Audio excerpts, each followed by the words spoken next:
పర్వతము పైకి దేవుని సన్నిధిలోనికి వెళ్ళినటువంటి మోషే గారు 1 గంట 1 రోజు సన్నిధి కాదు, 40 దినాలు ఆహారము లేకుండా, నీళ్లు లేకుండా, నిద్ర లేకుండా దేవుని సాన్నిధ్యములో ఉండిపోయినటువంటి మోషే గారికి జీవ మార్గాన్ని, ధర్మశాస్త్రాన్ని దేవుడు తెలియజేసినటువంటి ఆ గొప్ప కార్యాన్ని మనము చూస్తున్నాం ప్రియులారా.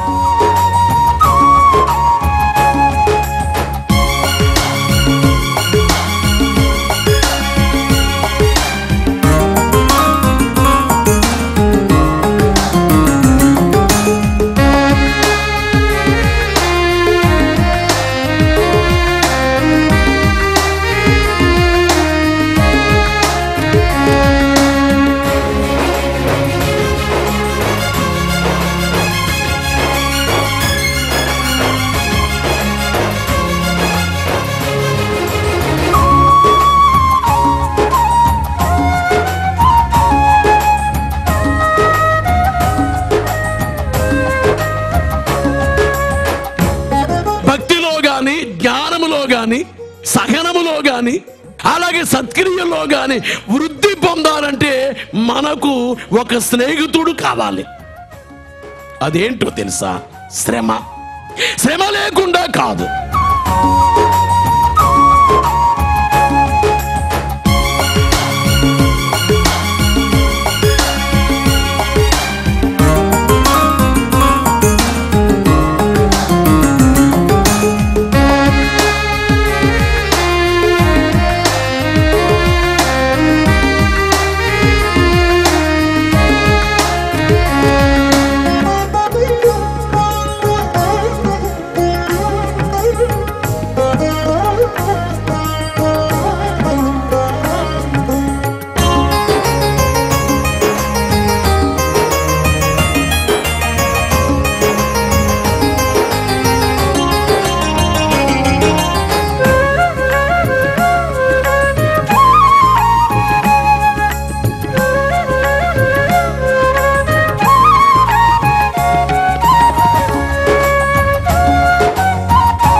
భాషల్లో అచ్చువేయబడింది బైబిల్.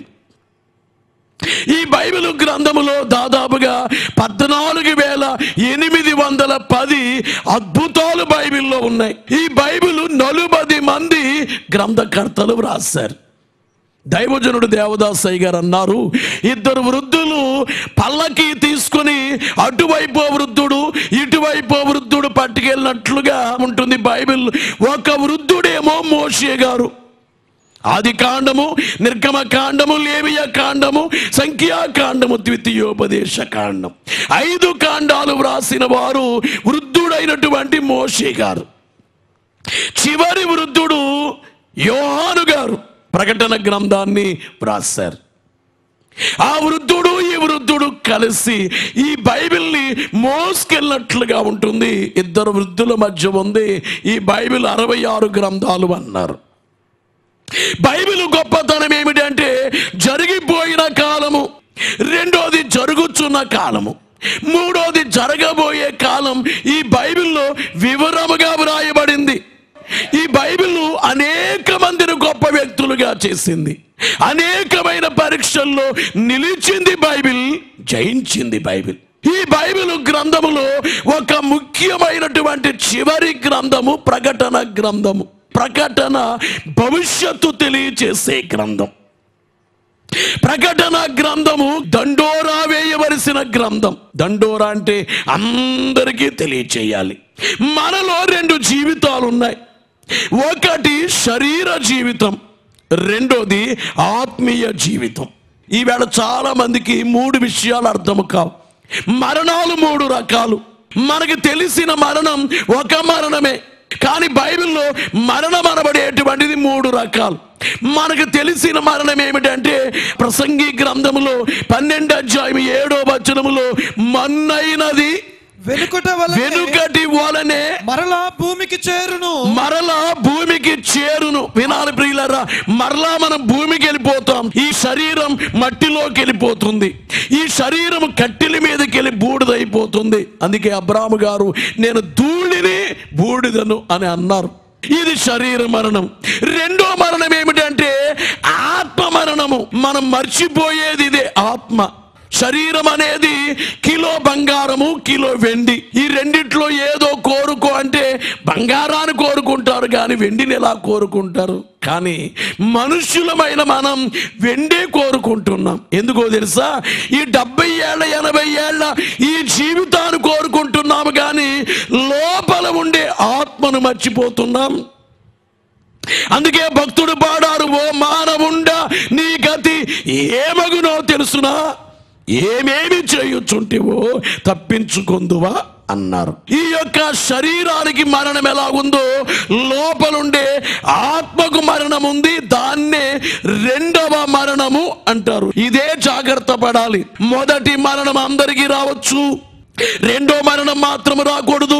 రెండో మరణం ఎవరికి వస్తుందంటే ప్రకటన గ్రంథములో 1:8వ వచనములో ఈ రెండో మరణం ఎవరికి వస్తుందో ఒక లిస్ట్ ఇచ్చారు. 1 పిరికివారు, అవిశ్వాసులు, అసహ్యులు, నరహంతకులు, వ్యభిచారులు, మాంత్రికులు, విగ్రహారాధికులు, అబద్ధికులందరూ అగ్ని గంధకములతో మండుగుండములో పాలు పొందుదురు. ఇది రెండవ మరణము. విన్నారా? వేలాది మందిగా వాక్యం వినేవాళ్ళారా? రెండో మరణం ఉంది. ఈ రెండో మరణాన్ని తప్పించడానికే పరమందున దేవుడు భూలోకానికి వచ్చారు. మూడో మరణం ఒకటి ఉంది. ఈ మూడో మరణం ఏమిటంటే ప్రకటన గ్రంథములో 3వ అధ్యాయములో 2వ వచనములో చూస్తే ఏమనగా జీవించుచున్నావన్న పేరు మాత్రం ఉన్నది కానీ నీవు మృతుడవే. ఇలా వినాలి ప్రియులారా, నీవు జీవిస్తున్నావు కానీ నీవు మృతుడవే. అంటే మనలో కొంతమంది చాలా భక్తిగా ఉంటారు. చర్చి మానరు, ఆదివారం మానరు, ఉపవాస కూటాలు మానరు, రోజు ప్రార్థనలో ఉంటారు. కొంతకాలానికి చల్లారిపోతారు. ఆ మరణం పేరేమిటంటే ఆత్మీయ మరణము. ఆత్మీయముగా చచ్చిపోయినట్లు. ఇది మూడో మరణం. ఇలా వినాలి ప్రియులారా, మన జీవితంలో 2, ఒకటి శరీర జీవితము, రెండోది ఆత్మీయ జీవితం. మనం శరీర జీవితానికి వచ్చి తక్కువ సేపు ఆలోచించాలి, ఎక్కువసేపు ఆత్మీయ జీవితాన్ని గురించి ఆలోచించాలి. బైబిల్లో 4 జాములు ఉన్నాయి. ఒక జాము ప్రొద్దుగుక్కు జాము, అదే శిష్యుల కాలం. రెండోది అర్ధరాత్రి జాము, అదే బైబిల్ దాచిన కాలం. మూడోది కోడి కొయ్యజాం, అదే మిషనరీలు అమెరికా నుండి అనేక దేశాలకి వెళ్ళి స్వార్థ ప్రకటించిన కాలం. నాలుగోది తెల్లవారుజాం, ఇప్పుడు మనము తెల్లవారుజాములో ఉన్నాం. తెల్లవారగానే తూర్పున సూర్యుడు ఉదయిస్తాడు. అలాగే నీతి సూర్యుడైన యేసు మన కాలములో ఆకాశ మండలములో ఉదయించలై ఉన్నారు. నీతి సూర్యుడు, ఇది తెల్లవారు కాలం. బలో యేసు మహారాజుకో. మిమ్మల్ని అందరినీ ఓ మాట అడుగుతున్నాను, సూటిగా చెప్పండి. ఈ భూమి మీద ధనికులు ఉన్నారు, ధనికుల్లో బాగా ధనికులు ఉన్నారు, పేదవాళ్ళు ఉన్నారు, పేదవాళ్ళల్లో మరింత పేదవాళ్ళు ఉన్నారు, మధ్య తరగతి వాళ్ళు ఉన్నారు. ఇప్పుడు మిమ్మల్ని అడుగుతున్నాను, పరలోకానికి వెళ్ళిన వాళ్ళందరూ అందరూ సమానంగానే ఉంటారా, లేకపోతే ఎక్కువ తక్కువలు కలిగిన వారు ఏమైనా ఉంటారా? అయ్యా, ఈ ప్రపంచంలో తెలియంది ఇదే, చాలా మంది ఎరుగని విషయం ఇదే. మనం మేఘం ఎక్కిన తరువాత రెండు రకాల భక్తులు, మృతులైన భక్తులు, సజీవులైన భక్తులు. ఈ రెండు రకాల వారు భక్తులు పరలోకములో సమానం అని మీరు చెప్పారు. అంటే మీకు అంతవరకు తెలుసు కనుక మీరు చెప్పడం తప్పు కాదు. అయితే ప్రియులారా, పరలోకములో అందరూ సమానంగా ఉండరు. మరి ఎలా ఉంటారు అంటే 7 క్లాసులు ఉంటాయి పరలోకములో. 7 క్లాసుల్లో ఈ భూమి మీద నువ్వు ఏ క్లాసుకైతే రెడీ అయ్యావో అందులో ఉంటావు. స్కూల్ దగ్గర పిల్లలు ఆటలాడుకున్నారు. ఎల్కేజీ పిల్లలు, యూకేజీ పిల్లలు, 1వ తరగతి పిల్లలు, 2వ తరగతి, 3వ తరగతి, 4వ తరగతి, 5, 6, 7వ తరగతి, 10వ తరగతి అందరూ ఆడుకుంటున్నారు. బెల్ల కొట్టగానే ఎల్కేజీ వాళ్ళు ఎల్కేజీకి, యూకేజీకి యూకేజీకి, ఫస్ట్ క్లాస్ వాళ్ళు 2వ తరగతి 2వ తరగతి, 3వ తరగతి 3వ తరగతి, 4వ తరగతి, ఎవరు ఏదైతే దానికి వెళ్ళిపోతారు. అలాగే మనం పరలోకానికి వెళ్ళిన తర్వాత దేనికైతే రెడీ అయ్యావో ఆ రెడీ అయిన తరగతిలోకి వెళతావు. అంటే రెడీ అయితేనే వెళతావు అక్కడికి. 1కి రెడీ అయ్యావా 1, 7కి రెడీ అయ్యావా 7. అందుకనే పౌలు గారు చనిపోయిన భక్తులను గూర్చి తెలియచేస్తూ వారు ఎలా లేస్తారో చెబుతూ కొరింథీ మొదటి పత్రికలో 15వ అధ్యాయము 23వ వచనములో ప్రతి వాడును తన వరుసలోనే బ్రతికింపబడు. ఇలా వినాలి ప్రియులారా, ఈ వచనములో వ్రాయబడినటువంటి ప్రాముఖ్యమైన మాట ఏమిటంటే ప్రతి వాడును తన వరుసలోనే. ఆ బ్రతికింపబడే వారిట ఎవరిది ఏ వరుస అయితే ఆ వరుసలో బ్రతికించబడతారు. నేను బైబిల్ చెప్పకుండా మీకు చెప్పానంటే ఇదంతా అబద్ధమే. బైబిల్ చూపిస్తున్నా మీకు. తమ వరుస ఏంటి? తమ వరుస. నేను ఏ వరుసకైతే రెడీ అయ్యానో నీవు ఏ వరుసకు రెడీ అయ్యావో నీ వరుస నీదే, నాది.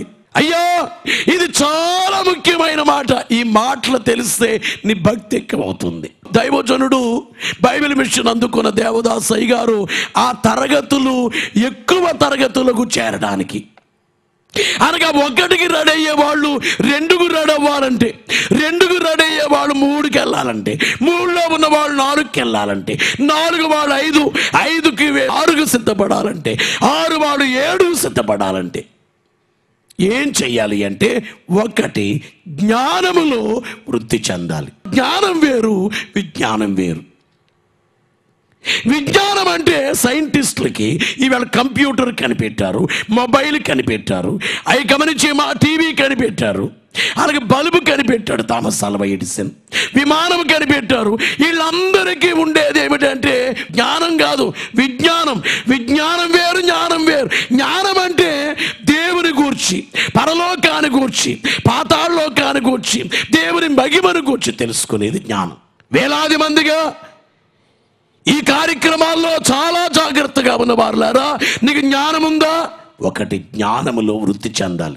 ఇక 2వదిగా ఏమిటంటే భక్తిలో వృద్ధి చెందాలి. భక్తి.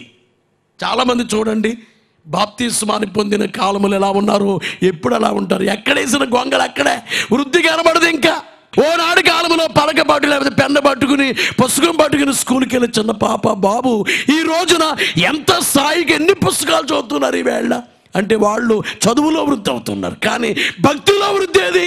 భక్తిలో వృద్ధి లేకపోగా రోజుకి తగ్గిపోతున్నారండి. ఎంత భయంకరం అండి. వేలాది మందిగా ఉన్న వారులారా, 1 జ్ఞానములో వృద్ధి, 2వది భక్తిలో వృద్ధి. ఇక మూడోది ఏమిటంటే, గమనించే మాట ఏమిటంటే, సత్క్రియలలో వృద్ధి అంటే మంచి క్రియలు. మీ ఇంట్లో రోజు ప్రార్థన జరుగుద్ది, అది మంచి క్రియ. నువ్వు పేదలైన వారిని కనికరిస్తున్నావు, మంచి క్రియ. దేశం కొరకు మోకాళ్ళుని ప్రార్థన చేస్తున్నావు, మంచి క్రియ. అయ్యా మా ప్రాంతం అంతా మారాలి, మా ప్రాంతం అంతా సిలువ దగ్గరికి రావాలి అని అడుగుతున్నావు, అది మంచి క్రియ. ప్రపంచ పటములో సిలువ జెండా రేపరేపలాడాలి అని అడుగుతున్నావు, అది మంచి క్రియ. బోలో యేసు మహారాజుకో. గనుక గమనించేటువంటి మాట ఏమిటంటే, సత్క్రియల్లో వృద్ధి చెందాలి. ఇక నాలుగవదిగా ఏమిటంటే, సహనములో వృద్ధి.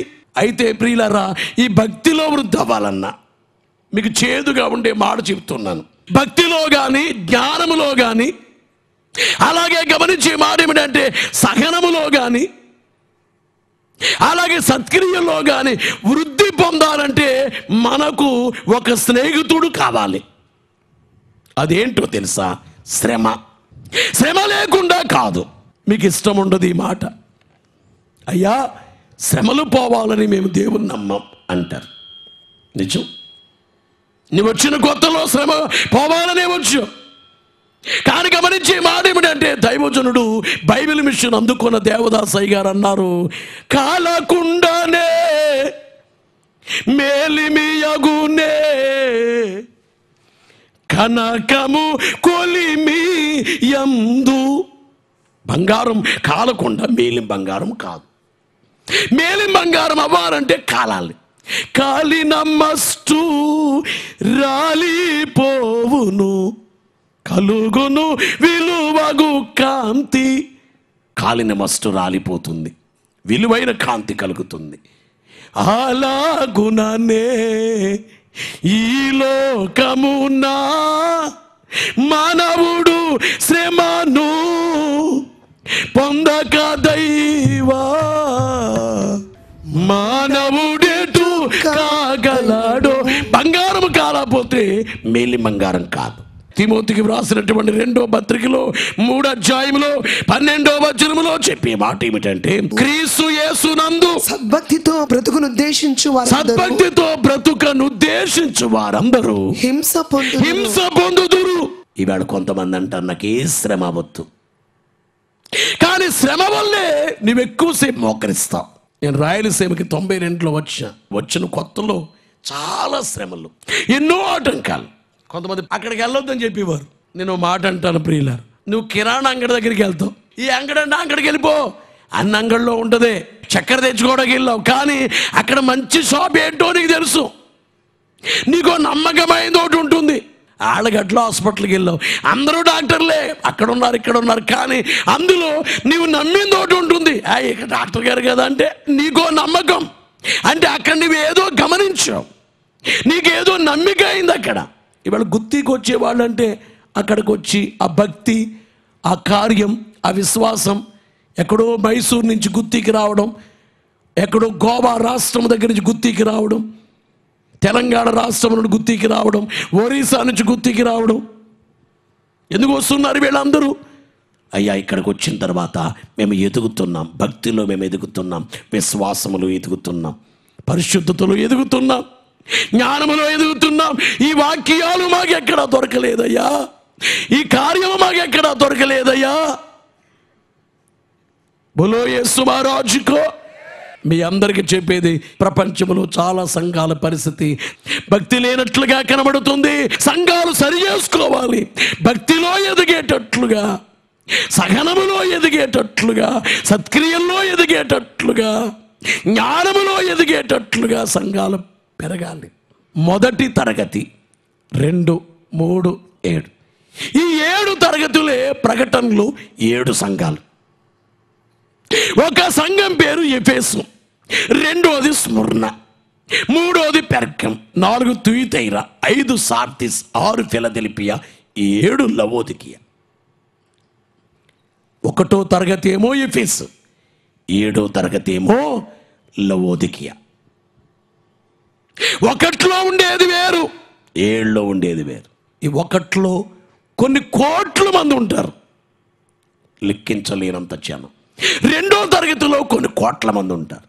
మూడో తరగతిలో కొన్ని కోట్ల మంది, 4లో కొన్ని కోట్ల మంది, 5లో కొన్ని కోట్ల మంది, 6లో కొన్ని కోట్ల మంది, 7లో సిద్ధపడిన వారు. 7 తరగతులున్నవి నీదు, ఏదో తెలిసి కొనుము ఇప్పుడే, కీడు మాని మంచి చేసిన క్రింద తరగతి దొరుకునేమో. ఈ మాటలన్నీ ఎవరికి చెప్పినా కానీ అప్పుడు వారికి యేసును విడిచిపెట్టరు, మహిమను విడిచిపెట్టరు, కార్యాన్ని విడిచిపెట్టరు. అందుకే పరమగీతంలో వదిలిపెట్టక నేను అతని పట్టుకుంటుని. ఈ 7 తరగతుల్లో ఉండే కోట్లాది మంది భక్తులైన వారికి పేరేమిటంటే పెండ్లి కుమార్తె సంఘము, వధువు సంఘము, జేసుల సంఘము, మహిమగల సంఘము. బోలో యేసు మహారాజుకో. 7 సంఘాల్లో 1వ తరగతిలో మహిమ వేరుగా ఉంటుంది, 2వ తరగతిలో మహిమ వేరు. ఒకే ట్రైన్ కానీ general bogie, sleeper, AC 3 tier, AC 2 tier, AC first class, ఎన్ని ఎలాగున్నాయో అలాగే పరలోకములో 1వ తరగతి, 2, 3, 4 వేరు వేరుగా ఉంటాయి. కొరింథీ మొదటి పత్రికలో 15వ అధ్యాయం 39. మాంసమంతయు ఒక విధమైనది కాదు, మనుష్య మాంసము వేరు, మృగ మాంసము వేరు, పక్షి మాంసము వేరు, చేప మాంసము వేరు, మరియు ఆకాశ వస్తు రూపము, బాగా వినాలి ప్రియ, ఆకాశ వస్తు రూపముల మహిమ వేరు, భూవస్తువుల రూపములు గలవు, ఆకాశ వస్తు రూపముల మహిమ వేరు, ఆ మహిమ వేరు, భూవస్తువుల రూప మహిమ వేరు, ఆ భూవస్తు రూప మహిమ వేరు, సూర్యుని మహిమ వేరు, చంద్రుని మహిమ వేరు, నక్షత్రముల మహిమ వేరు, నక్షత్రాల మహిమ వేరు, మహిమను బట్టి ఒక నక్షత్రమునకు భేదము కలదు కదా. మృతుల పునరుత్థానమును అలాగే. మనుష్య మాంసం వేరట, పక్షి మాంసం వేరు, మృగ మాంసం వేరు, చేప మాంసం వేరు. అనగా మాంసం అంతా ఒకటి అంటాము కానీ వేరు వేరు మాంసాలు. అలాగే మహిమంతా కూడా పరలోకములో ఒక రకంగా ఉండదు. 1వ తరగతిలో ఉన్నవారు ఎక్కడుంటారో తెలుసా? ప్రకటన గ్రంథము 2వ అధ్యాయము 7వ వచనములో, జయించువానికి దేవుని పరదేశులో ఉన్న జీవ వృక్ష ఫలములు భుజింపనిత్తును. ఇలా వినాలి ప్రియులారా, 1వ తరగతిలో ఉన్న వ్యక్తికి ఏమో జీవ వృక్ష ఫలాలు, అనగా పరలోకములో 1వ తరగతిలో ఉన్న వాళ్ళకి జీవ వృక్ష ఫలాలు తింటారు. ఇది 1వ తరగతి. 7వ తరగతి 3వ అధ్యాయం 21వ వచనం ప్రకటన గ్రంథం. జయించు వారిని నాతో కూడా నా సింహాసనమునందు కూర్చుండనిచ్చెదను. 1వ తరగతిలో ఉన్నవారు జీవ వృక్ష ఫలాలు తింటారు. 7వ తరగతిలో ఉన్నవారట యేసుక్రీస్తు ప్రభువారితో పాటు సింహాసనం మీద కూర్చుంటారు. ఇప్పుడు చెప్పండి, 1 ఎక్కువ 7 ఎక్కువ? ఈరోజు నిన్ను అడుగుతున్నాను, 1కైనా రెడీ అవ్వా? మీరు బాధపడకండి, దేవుని ఆత్మతో చెబుతున్నాను. ఈ 7 తరగతులకి మీలో తక్కువ మంది సిద్ధపడ్డారు. అంటే రేపు రాకడొస్తే మేఘం ఎక్కడాకూడదు. అయ్యా అమ్మ, యేసును ప్రేమించు, యేసు వైపు చూడు, అన్నిటికంటే యేసును ముందు పెట్టు. ఈవేళ చేతికేమో దారం, ఈ చేతిలో బైబిల్, ఈ చేతికి అంతరం, ఈ చేతిలో బైబిల్. ఇంకా ఎంత భయంకరం అంటే, ఇల్లు కట్టుకున్నారు, ఇంట్లోకి వెళ్ళాలి, ఇంట్లోకి వెళ్ళే ముందు పాలు పొంగిస్తే మంచిదా, ఆ ఇంట్లో యేసు నామములో ప్రార్థన పొంగిస్తే మంచిదా? వాస్తులు, ఈ మూలది ఆ మూలది. నేను అంటాను, అన్ని మూలలు యేసుని పెట్టే ఎంత బాగుంటుందో మీ ఇల్లు. అయ్యా, ఈ మూల అన్ని మూలలో యేసే ఉన్నారు. నీవేనాడైనా కానీ మోకాళ్ళుని కన్నీళ్లు కాచి అడిగవా?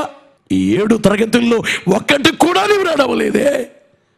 ఈవేళ యేసు ప్రభు వస్తే ఆకాశ మండలానికి నువ్వు మేఘమెక్కే గుంపులో ఉంటావా? ఆ 7 తరగతి వాళ్ళలో కలుసుకుంటావా? కనీసం 1కైనా రెడయ్యావా? అసలు నీవిప్పటి వరకు అసలు మారావా? నీవు ఈనాడు వరకు ఎప్పుడైనా కానీ నీ మనసు విప్పి ప్రార్థన చేసావా? అయ్యా, ఈ మాట చెప్పమనే మమ్మల్ని ఆళ్ళగడ్డకు దేవుడు పంపించారు.